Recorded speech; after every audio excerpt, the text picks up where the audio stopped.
ஒருத்தருக்கு டிவி இருக்குன்னு எப்படி சுயமா கண்டுபிடிக்கிறது, இல்ல மத்தவங்க பார்த்து கண்டுபிடிக்க முடியுமா? அதுக்கு என்னென்ன சிம்டம் இருக்கு? டிபின்றது பொதுவான ஒரு டேர்ம். அது வந்து உடம்புல தலையில இருந்து கால் வரைக்கும் எந்த உறுப்புலனாலும் வரலாம், முடிய நகர்ந்த தவிர. லங்ஸ்ல வர்ற டிபி தான் ரொம்ப காமன். நுரையீரல்ல வர்ற டிபிக்கான அறிகுறிகள் என்னென்ன இருக்கலாம் அப்படின்னு பார்த்தோம்னா, 2 வாரம் தாண்டின காய்ச்சல், இருமல், சளி உற்பத்தி. இதை தவிர ஒரு வாட்டி சளியிலையோ இருமல்லையோ பிளட் வந்தாலும், அதே மாதிரி பசியின்மை, வெயிட் குறைஞ்சிக்கிட்டே போகிறது. வெயிட் குறைஞ்சிக்கிட்டே போகிறதுனா சிக்னிஃபிகண்ட் லாஸ் ஆஃப் வெயிட்னு சொல்லுவோம். இது வந்து காமனாக வரக்கூடியது. இது எல்லாமே யாருக்கு அப்படின்னா, நோய் எதிர்ப்பு சக்தி நார்மலாக இருக்கிறவங்களுக்கு தான் இந்த அறிகுறிகள். இப்போ ஒரு சுகர் அன்கண்ட்ரோல்டாக இருக்குது, ஒரு கேன்சர் பேஷண்ட்டு, இல்லை ஒரு ஸ்டீராய்டு எடுத்துகிட்டு இருக்கிற பேஷண்ட்டு, இந்த மாதிரி ஆட்களுக்கு அறிகுறிகளே இல்லாமல் கூட நுரையீரல் டிபி ரொம்ப வேகமாக சீக்கிரமாக கூட வளரலாம். இதுக்கு வந்து கவர்மெண்ட் படி பார்த்தோம்னா, கம்ப்ளைண்ட்ஸ் இருக்கிறவங்களுக்கு எக்ஸ்ரே, சளி டெஸ்ட்ன்றது பார்ப்பாங்க.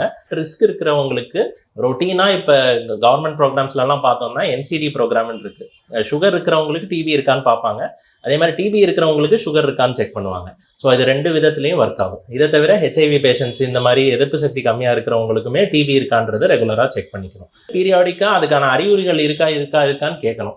அவங்களுக்கெல்லாம் போயிட்டு 2 வாரத்துக்கு வளர விட்டும் செக் பண்ணக்கூடாது. கொஞ்சம் ஏதாவது இருந்ததுன்னா சீக்கிரமே பார்த்துடணும்.